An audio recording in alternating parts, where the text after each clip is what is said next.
Hello, my name is Marquise, and today we're going to walk through how to analyze LIBS data for your post-lab in Chem 3216. First, I want to show you what the raw output of the LIBS instrument looks like. So I've taken one of our files. We'll pick alloy laser level 10 in argon.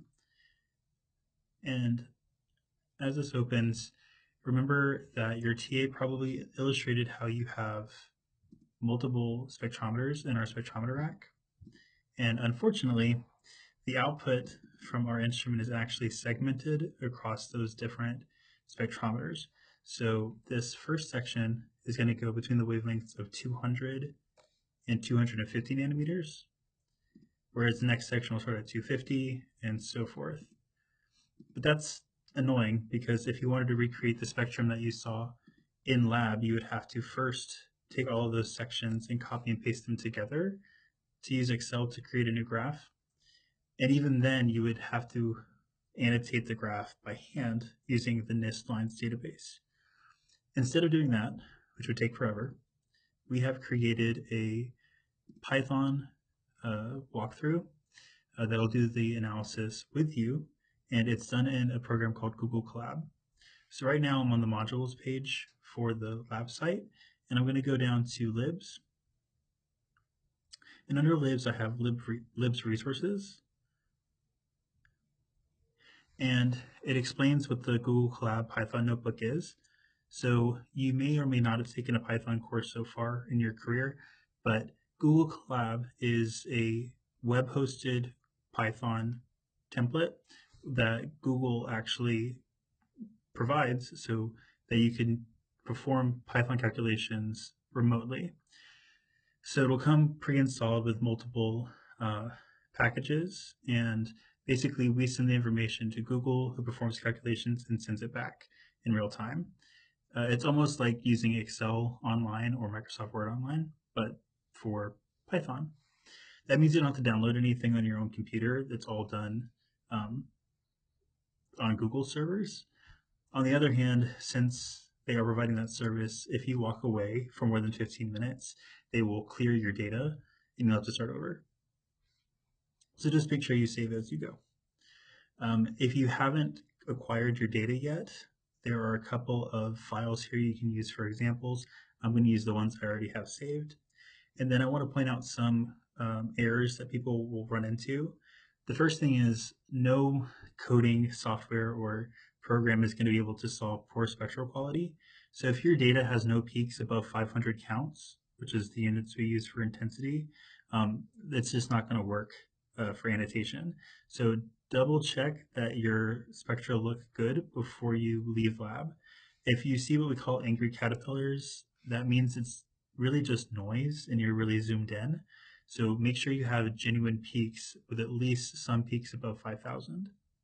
Also, if you alter the raw output from Avasoft in any way, meaning if we were to change that Excel sheet that I just showed you, it's not going to align properly with the code. So be careful, don't delete anything, don't add anything.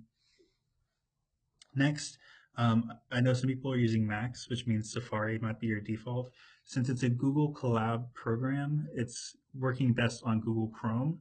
I also realize sometimes it works on Firefox pretty well, but definitely not Safari. It won't allow you to do file uploads properly. Also, this is something outside of your control and ours. NIST will occasionally reject requests. So the way that this is going to work is we're going to ask NIST to send us data to annotate our peaks. But let's say that the government is shut down and the NIST website is offline. Well, we're not going to be able to get that data from them, and so it might not be able to run at the moment. So if that happens, just let your TA know and then email Dr. Mahani. We'll fix it. It'll be fine. Okay, so to actually get started, we're going to click on the link, which takes us to a shared Google Colab page. And the very first thing it does is it tells you what it's used for. So we're going to use this to merge those pages together and then do the annotations for us. Something else that's important is this file is very much like any other like Google Sheets that you have shared with somebody else, meaning if you make a change, it'll impact everyone else. So the very first thing that you need to do is go to File, copy, save, copy, and drive. And that will open up a page that is completely yours. So I'll go back and I'll close this one so we don't accidentally make any changes. And then I'll change this to be like Marques's copy, which is my name. So that way I can do any kind of alterations I want without it impacting the class copy. So the first thing that I want to do is orient you to the outline of Google Colab.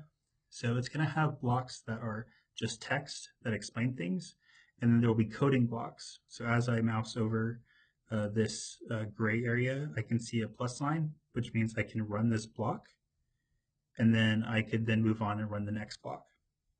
As it runs, it'll have a status bar, and when it's done, it'll have a green check mark, which I'll show you later. Also, on this side over here, you can see a little file folder, and if I click on that icon, I can see what files this program has access to. So right now I haven't uploaded anything, and so nothing is showing up. Cool. So the first thing we're going to do is import some common Python packages.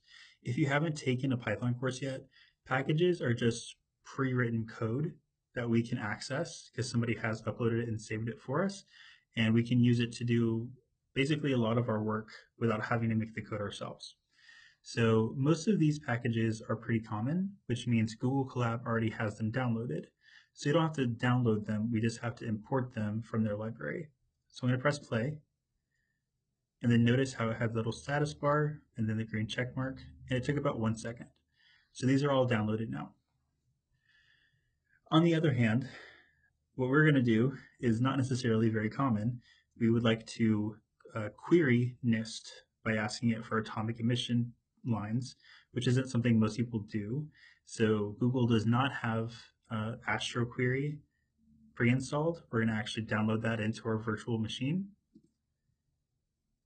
And so it's going to go in and attempt to download Astro Query and then import it. This takes about 1 minute. You see that it has an illustration telling you that it's downloading things. And then at the end, it'll say that it was imported successfully. Hopefully. If it's not successful, let your TA know. So Astro Query is basically the same atomic lines form that you had from your pre-lab, where if you went to this database here and you looked up any kind of spectrum with any range you wanted, so I could look up copper 1, for example. Remember that copper 1 in this context is neutral copper. They're a little bit weird, but NIST calls neutral copper copper 1, which is a capital I, and then it would call singly ionized copper copper 2 with 2 I's. So I'm going to look up copper 1, and I'm going to retrieve the data, and I'm going to come down here, and I'm just going to keep this list of nanometers, these wavelengths. So back in Google Colab, what I'm going to do is I'm going to look up all of the lines in NIST between 1 and 10,000 nanometers for copper 1. If I change this string to something else, like ZN1, that'd be zinc. But this is just an example. So I'm going to press play, and it's going to ask NIST to give the data that goes with that search. And if you check, you can see the lines here. This is observed wavelength. It's abbreviated. The first wavelength that is listed is 114.661. And if you go to the copper list we looked earlier, it's 114.661. So we're really just illustrating this table is being pulled into our Google Colab machine. Now this table has too many columns, so it's abbreviating some of the columns and it's hiding them. Also, it has way too many lines. Remember, there's over 1,000 potential lines for copper, but the vast majority of them are going to be too weak for us to see. And so we're going to clean this table up a little bit by dropping the columns we don't care about, and then we're going to organize it not by wavelength, but by relative intensity. And that's this next block right here. So now it has taken the lines, which were numerically ordered earlier, and it has shifted them around so that the wavelengths that were most intense are actually at the top. So I want to point out that there's a column called relative, so REL, and then there's one called intensity. These are the exact same, except the little notes that NIST provides have been stripped so that it's a number. so that the math of comparing numbers is easier. If you're curious about what those letters mean, if you're ever on the database, you can see the annotations over here, like 80A means that it was observed via absorption rather than emission. And then you could see something like BL, which means that that line is so close to another line that it's considered blended. We're not going to ask you about those, but I wanted to tell you why we had to strip those away. For most of the code, we're really only concerned with the observed wavelengths and the intensities that go with them. So now that you know what AstroQuery is, we need to start analyzing our own data. But right now, Google Colab doesn't have access to our data, so we're actually going to press play right here, and we're going to upload our file. So you have to say choose file, and I'm going to go to my folder for LIBS, and I'm going to pick an alloy. This alloy is the one that you use for laser alignment and optimization in the first part of the experiment. And I'm going to upload it. Notice it has a percentage bar here. So it's telling me that it was uploaded under the name alloy underscore laser 10 underscore argon. So remember how earlier when we looked at the file folder, there was nothing there? Now, our file is actually accessible in Google Colab because we've uploaded it, and it has the name alloy underscore laser 10 underscore argon. So this next block is going to take our original input, which was split over multiple pages in Excel, and it's going to merge them together. And it's telling you at the bottom what the name of the input was, how many sheets there were. There should always be 8. And then it'll tell you what the merged file was called. By default, it's just called whatever you originally named your file, underscore merged. And that file is actually going to appear here as well. So you can double click and you can open this if you'd like on your computer. Most people are going to do their analysis in Google Colab, but if you wanted to, for example, recreate your spectrum in Excel, it's a lot easier now because it's going to run from 200 nanometers all the way down to 850. So it just combined all of those pages. And then I can go ahead and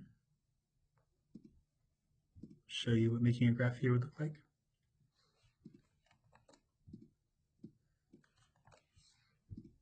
Insert.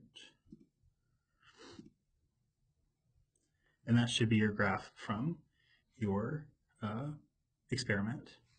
But we're not going to use this. I just wanted to show you what it looked like. So now that we have this merged graph, or we have this merged file, we're going to use this for the next part of the experiment, where we're going to basically recreate that in a program called Plotly. So this is the same spectrum I just showed you. It's just recreated in Python. And on the y-axis, it has the intensity in counts, which is the weird unit that we're going to call the intensity. And then we have wavelength on the x-axis. So the cool thing about Plotly is it's interactive. So I can hover over any point and it'll tell me the intensity and the wavelength.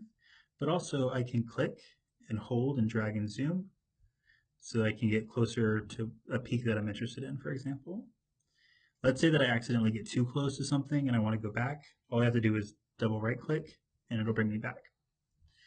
Also, what I can do is there is a camera button here. So I can download this view as a PNG file, which will come in handy later when we want to put in graphics in our lab report, post-lab. If you were to alter the view and you press the camera button, it'll also save it as that altered view. Okay, so now that we're sure that this is the graph that we were looking for, we're going to analyze this file a little bit more in detail. So what I'm going to do is go ahead and press play on this next block, and then I'm going to go back because it takes a couple of minutes. But I want to propose a couple of questions. My first question is, why is this baseline so jumpy? You can see in different blocks, you got about a baseline of 1,000, and then down here your baseline's about 500. If you look at the ranges, notice that it'll jump off at about 300 nanometers, and then about 400, and then 470, and then 690. Those happen to be the wavelengths where the different spectrometers transition. So if we have 8 spectrometers, we actually get 8 different baselines, which makes it hard because if I wanted to say to the program, this is a peak and this other point is not a peak, that's tough because let's say that I say my baseline is 1000 for this section. Well, then I could be losing some peaks in this lower section here. So I need to find a way that I can basically do a baseline correction that is local. So I want to correct this peak using this baseline, and I want to correct this peak using this baseline. So the way that we're going to do that is by a method called a boxcar median correction. So I'm going to click and I'm going to zoom in, and I'm going to try to count a few points here. So 1, 2, 3, 4, 5, 6, 7, 8, 9, 10, 11, 12, 13, 14, 15, 16, 17, 18, 19, 20, 21, 22, 23, 24, 25, 26, 27. So we got about 20 points in that section right there. So my question is, if I were to take any point on the spectrum and look to the left 40 points and look to the right 40 points, would that point, or would the median of those points be a peak or a baseline point? Well, if I were to select any random 81 point section, 81 points because I have the center point and then 40 on one side and 40 on the other, if I select any 81 points, most of those points are going to be baseline points because peaks are pretty narrow and they're pretty rare. So what we're going to do is we're going to create a little window of about 41 points. We're going to find the median of those 41 points, and then we'll subtract that from the center. And we're going to do that for every single one of these points, just subtracting the median of the 81 points surrounding the center. That was a little bit confusing, but I want to illustrate it here. So this one is done. It took about 1 minute to run, which is why I wanted to show you on the last graph first. But let's say that I subtract the median away. That might be able to get rid of the baseline at that point, but I might also need to use a higher multiple of the median. So let's say that I subtract 0.1 times the median. That didn't correct my baseline. Maybe 0.2, 0.3, 4, 5, 6. So this is me subtracting the median by itself from every single point in my box. It's okay. It looks flatter. That's good. But these are still not 0. And I want the baseline to be 0. And I want the peaks to be left over. So I'm going to keep going a little bit. That's still not enough because this was baseline. This is looking better. So 1.2 might be good. I'm going to go one step further. And this looks like the baseline is entirely gone because the y values are all 0, except for the very obvious peaks. So 1.3 seemed like a good choice, but I want to show you what happens if we kept going. So I'm going to go all the way over here. The downside of going all the way to a really high correction value is that we lost some of the peaks that were very obviously real peaks, right? So we can't go too far to the right, but we also can't go too far to the left because then the baseline would be not 0.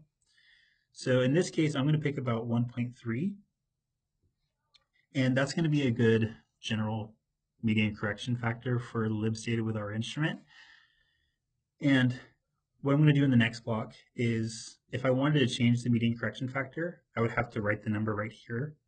I'm going to leave it as 1.3, but let's say you want a 1.4. You'd have to pick 1.4.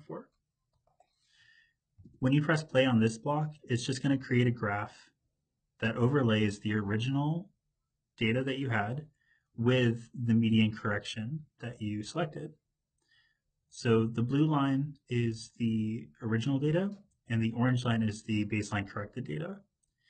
Notice that the baseline corrected data, everything that was noisy looking is just 0. So that's good. But the question is, am I losing peaks that I cared about? So here I have a peak that's pretty strong. Yeah, most of them line up, and I'm not missing anything large. Some lines are going to be lost. For example, this one right here was a little bit too close to the baseline, so it got lost. But overall, it looks like we had a good balance between correcting the baseline and not losing peaks that were relevant. So now I'm going to move on, and I am going to try to figure out, when I'm trying to match those lines from NIST, how close is close enough? Because if I'm looking at NIST, remember the wavelengths are like 161.2225, but there's got to be some wiggle room, right?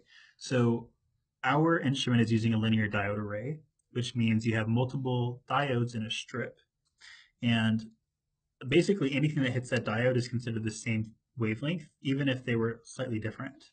So you need to have some wiggle room, like 161.1499 plus or minus 0.1, for example. That might be close enough to say there's a match. But the question is, how close enough is close enough to say it matches? So what I'm going to do is basically look and see how close the wavelength measurements were. So at the very beginning, this wavelength measurement was 0.02 wavelength or nanometers away. So that means that I could tell these apart as long as they are different by at least 0.02 nanometers. And then the next pair was also about 2.02, 2.02. And then we go to the bottom and look how close those are spaced. So at the bottom, we're looking at a spacing of about 0.045 nanometers. So that actually means this is worse than at the top, because at the top I could differentiate things with a resolution of 0.02. Now it's about 0.045, which means it's harder for me to tell peaks apart from each other. So what I did was I basically just graphed that difference as a function of wavelength. And like we said earlier, the beginning part is about 0.02, and the ending part is about 0.045. So as you can see, each of the different color coding sections here represent the different spectrometers in the spectrometer rack. And what's really odd is that in between each spectrometer rack, you get these spikes. Those spikes are just because there's a little bit of overlap in between the spectrometers. And so we'll ignore the spikes and we'll just focus on the smooth parts. So some observations you might be making is that the resolution is different depending on which section, which spectrometer you're on. But also within one spectrometer, it changes so that the resolution is worse at lower wavelengths and then gets better at higher wavelengths. So my question is, what is the worst resolution I'll ever have, right? Remember, we're not looking at the spikes because that's because of overlap. But the worst resolution I'll ever have is up here at about 0.06. And the reason that's the worst is because that means that anything in that plus or minus 0.06 region is equally likely. So you couldn't differentiate, for example, 1.00 and 1.003 because they're too close together to differentiate. So that higher delta nanometer means our resolution is worse. So what we're going to do from now on is whenever we're making a match, we just want to make sure that the match is within 0.06 nanometers. If it's beyond 0.06 nanometers, then that potential line does not match your data. It's too far away. The next thing we're going to do is create a function. So in Python, functions are reusable code blocks that we can use to perform some sort of analysis. And for every function, we have a set of inputs. So for the function we're going to create, we're going to have input elements that are the strings that have the names of elements. So for example, earlier we looked at copper 1, and here it's hydrogen 1, neon 1. And that's what we're going to look for. If we tell it that list, it's going to search for each of those elements. DF is the data frame that we have baseline corrected from earlier, which means we have to have had completed this step to get this orange trace before we're able to do this analysis. Next, we're going to have top count and then threshold. So top count would be the number of lines you want to match. So remember earlier in your pre-lab, we were asking how many lines would you want to search for in your data set before you're comfortable saying that that element is present? And then how many of those lines actually need to be there? So top count would say, for example, I'm looking for the top 5 lines. And then threshold would say, if at least 3 of those 5 lines are there, I'm confident the element is present. Or you could say, I want to look at the top 3 lines, and if all 3 are present, we'll say it's there. Or you could say, I want to look at the top 100 lines, and if any of them are there, the element's present. But that one has a problem, because if I look up 100 lines and only 1 line is present, then I might be matching on accident. So I have to be careful. Next, we're going to have resolution, which is how close the line you're looking for needs to be to your data to say it's present. And remember, that's always going to be 0.06 for us because of the graph we just looked at. We'll have the minimum wavelength and the maximum wavelength. And for us, that range is going to be 200 to 850 because our spectrometer measured in that range. Cool. So this next block doesn't do much of anything except creates that function. And I have it giving you an output that says the function is loaded, so you know it's done. But we'll use that in a second. So to go back to that idea where if I look for enough lines, eventually something will match just by chance, I'm going to do something called, I'm going to illustrate something called false discovery. Iron is really weird because it has over 6,000 lines total. And if you were to look for all 6,000 lines in your spectrum, you're likely going to match a few things just by chance. And so in this alloy, I can promise you there is no iron whatsoever. And what we're going to do first is we're going to use our function, which we called find elements. We're looking for iron. We're using the corrected data frame. I'm looking for the top 10 lines, and I just want to see how many match. And then I'm going to do it again, except I'm going to look for all 6,000 lines and see if any of them match. And I'm going to press play.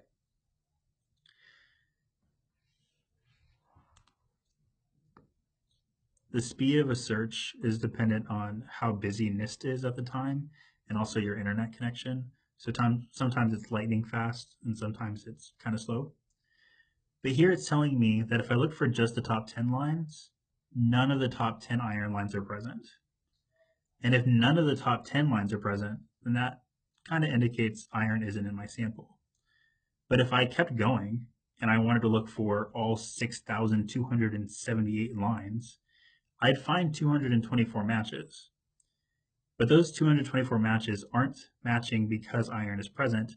It's just because I looked up too many lines. So I got some things by chance.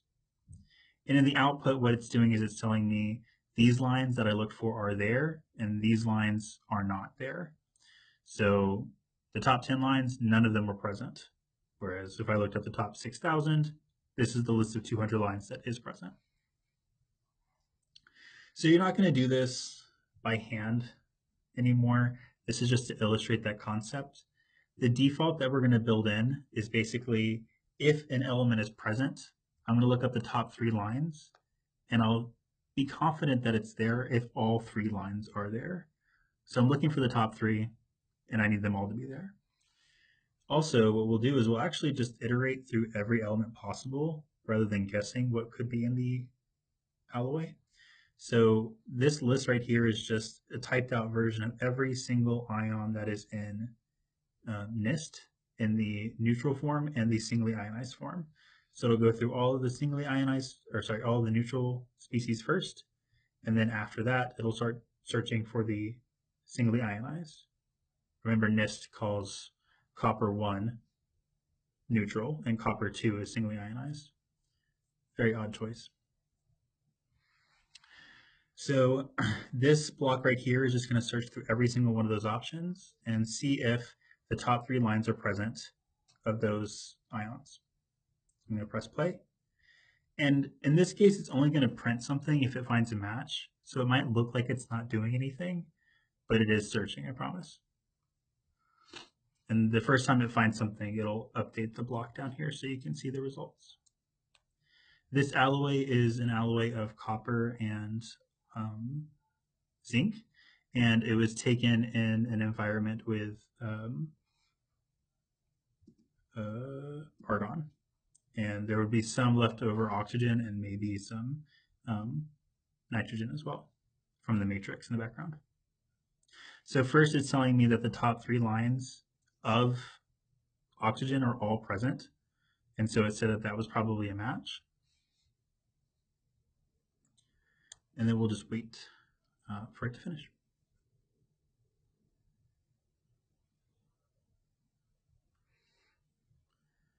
So now we have copper. So it matched the top 3 lines of copper, and it matched the top 3 lines of zinc, specifically copper 1 and zinc 1. Remember, it's going to go through all the singly ionized versions next, so we might be able to find copper 2 or maybe even zinc 2 to confirm our results. Also keep in mind that the neutral versions and the singly ionized versions don't have the same intensity. So for example, copper 1 is actually less bright than copper 2 for most of the lines that you might see. So I'm pretty confident that if we see copper 1, we'll see copper 2. On the other hand, zinc 1 is brighter than zinc 2, so we might not see zinc 2 lines.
There's copper 2. It's usually not this slow. I think it's just because I'm recording.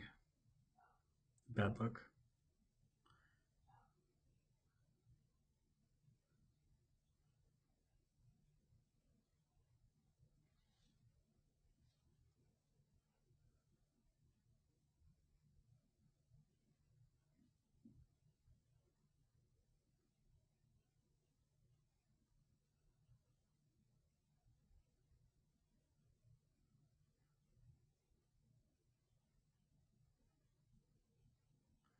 Cool.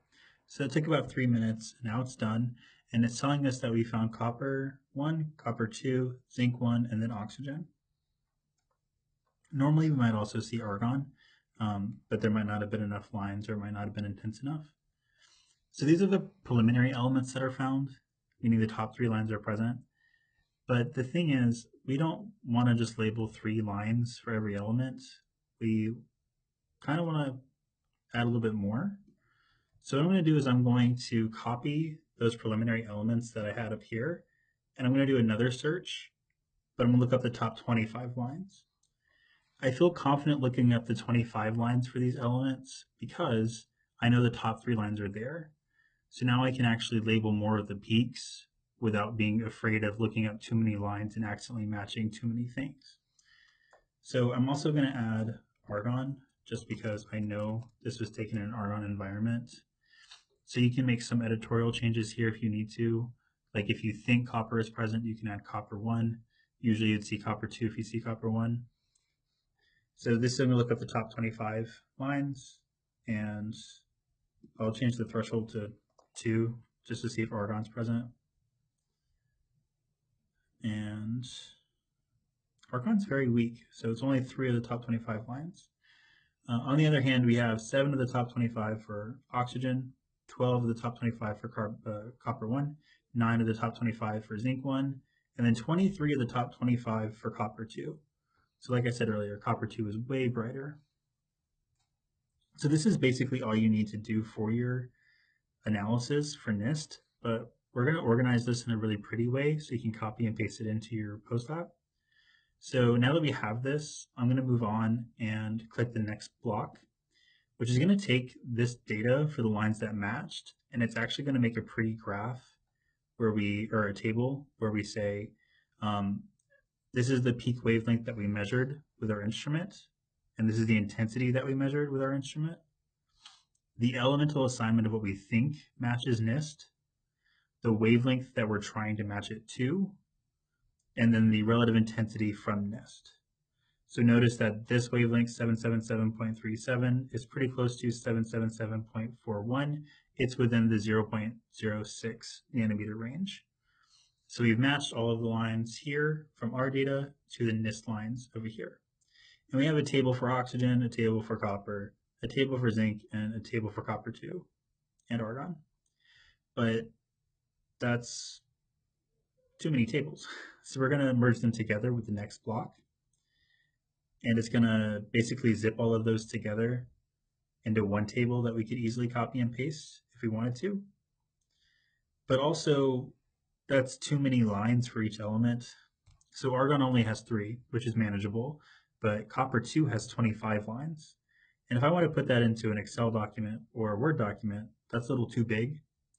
So what I'm going to do is I'm going to make a simplified version. And I can decide how many lines of each element that I want to keep. And for right now, I'm going to say just 5. So that top lines count by default is 5. I'm going to press play. So it's going to take this chart up here and only take the 5 most intense lines for each element instead of all of the lines we matched. So that way we see the 5 most intense copper 2 lines and then the 3 most intense argon lines. And I only see 3 argon lines because I only had 3 at all to begin with. So this table right here, not only did we make a simplified table, it actually saved it in our files as whatever the original name of the file was with underscore elemental analysis summary. So if I open that up, I get this guy, which is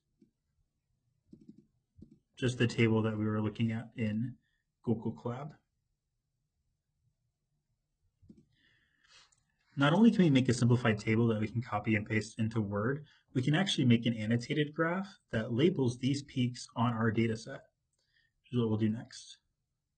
So in this next block, it's going to take that data and it is going to add dots to those lines on our data to show us which lines correspond to which elements. So right now I'll zoom into this section here. So you can see that, for example, copper 2 has a line at 213.59, and then zinc 1 has a line at 213.85. Not only that, but I could right click on any one of these options and it will remove them so I can easily visualize where those were. But either way, once I'm satisfied that this graph is what I would like and it matches the data from our table, what I'll do is I will save the graph using that camera button from before. It's called New Plot 2. So now I have to put that in our post lab. So if I go to the post lab quiz for LIBS, I can open this template, and opening that template brings me to this page. And I have to first go in and say my name, my partner's name, the section that I'm in, the date that I performed it, and I'm going to paste in the peaks that I matched, and then I have to add a table, the graph that we made. So the table for this brass, this is actually the one in argon, is going to be right here. So I'll go back to that elemental analysis summary. I will copy, I'm only going to copy the numbers because the headers are the same. And I'm going to post those right here. So right click and then say merge table. I accidentally added a column or an extra row here, so I'll delete that entire row. And now that we have the table, remember these are the peak wavelengths, the intensity measured, the elemental assignment, the peak wavelength reference, and then the relative intensities. So we copied and pasted that over, and now we have to take the table that goes along with that. So I'm going to go to Insert, and I will insert a graphic from my device, and I'm going to insert the new plot 2, which was the one that we generated after the table. And I'll actually put this on a different page because I want to keep it all separate. So now I have the table that goes with this sample, and I have the graph that goes with that sample. And you're just going to do this process over and over again. And I also want to point out that if you were trying to add the data to the table, if you right click and you say merge table, that works for Windows-based PCs. It'll actually give you this option for special paste. If you're using a Mac, you might actually have to just paste with your normal paste method, and then it'll paste it in correctly, and then it'll give you the option to fix it by merging the table. But basically, you just have to do this process for every one of your samples. And the last thing you have to do on this is do a depth ablation calculation. So figure out the thickness of the copper from the thickness of copper on a penny from the US Treasury website, and then the number of shots it took to get to the zinc. And you're done with your data analysis. But I do want to go back and show you how you don't need to do every single thing again. It's actually much faster the second time through. So at the end, it tells me that I can go to the runtime tab, which is right here, and click disconnect and delete runtime. And then I can refresh the page. Remember, this is after I've saved everything I needed, right? Because it will be lost. So I'm going to delete the runtime. I am going to refresh, reload the page. And I'm going to do one more example, but it'll be much faster. So starting at the very top, notice that when I refreshed, all of the outputs are gone, and it's a brand new page, no files are here. So I'm going to go import the packages that were required. I'm only going to play the blocks that say #required. The ones that were optional, we don't need those. So download the packages, install Astro Query, which takes about a minute.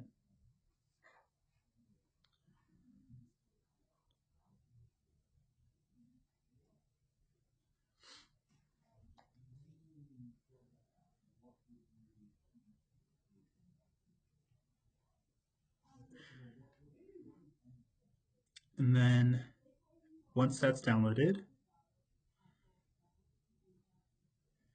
we can move on to we're not going to do the practice search for NIST. I believe that you know that it works. And we don't have to do like the simplified table. That's optional. We do have to upload our Excel file. So I'll go to choose files, say my next file, which was in my unknown. And then once that's uploaded, I can see it here. Then I can go to creating a merged file. So it'll zip that all together. It's required. And once it's done, it'll appear right here.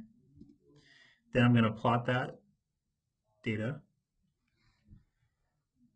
If I was afraid that the baseline had changed dramatically from my last sample, I could run the baseline correction again to show the interactive selection of the median correction value.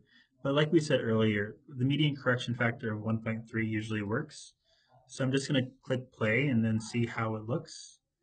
And if it's good enough, which it does look like it's good enough, so all the baseline is 0 here, then I can just skip that last block. I also don't need to look for the resolution again, because it's always going to look at the same graph, because remember, the difference between the wavelengths we're measuring isn't going to change if we're using the same spectrometer every time. I do have to define my function, so function is loaded. I don't have to do false discovery illustration. That was just an example to teach you how it works. I'm going to run this initial element matching search, where it goes through every single one of the elements looking for the top 3 lines.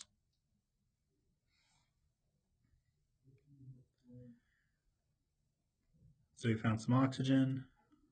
And remember, this is a different element or a different sample, so we might find different results. So that took about 2 minutes, and we found oxygen, vanadium, lead, and then vanadium-2. So I'm going to copy those preliminary elements. I'll go down here, make sure to replace these elements we're searching for in the more relaxed settings with the ones we actually are interested in. And I'll press play. So you found the top 6 lines out of 25 for oxygen, all 25 out of 25 for vanadium-1, 17 out of 25 for lead, and then 22 of the top 25 for vanadium-2. So then we move on, we create our tables. These are individualized for every element. Then we'll make the next one where they're all zipped together. Then we will simplify it down to the top 5,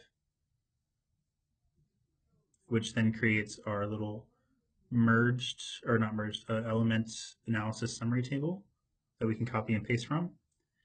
And then we can press play on the next block to make our graph, which we can then save. So it only took about 4 minutes to do once you knew what was going on. Just for fun, I do want to show you what happens if you make the graph down here with all 25 lines. So as an illustration, this is pretty simple as a graph. Most of the lines are not labeled, but if you do all top 25 for this graph, or this top lines count, then when you make your graph here, it'll actually look way more complex. And I think it's just really cool to see how many of those lines are actually labeled for vanadium. So in this case, I know vanadium is certainly in this sample. But yeah, hopefully this process makes your analysis time pretty simple and pretty fast. So if you have any questions, first I would refer to the text that's inside of the code, because it walks you through the steps in here as well. And if you still have questions, go ask your TA. And if it's something that they can't help you with, just email Dr. Mahani or myself. My name is Marquez, and then my email address is right here. Good luck.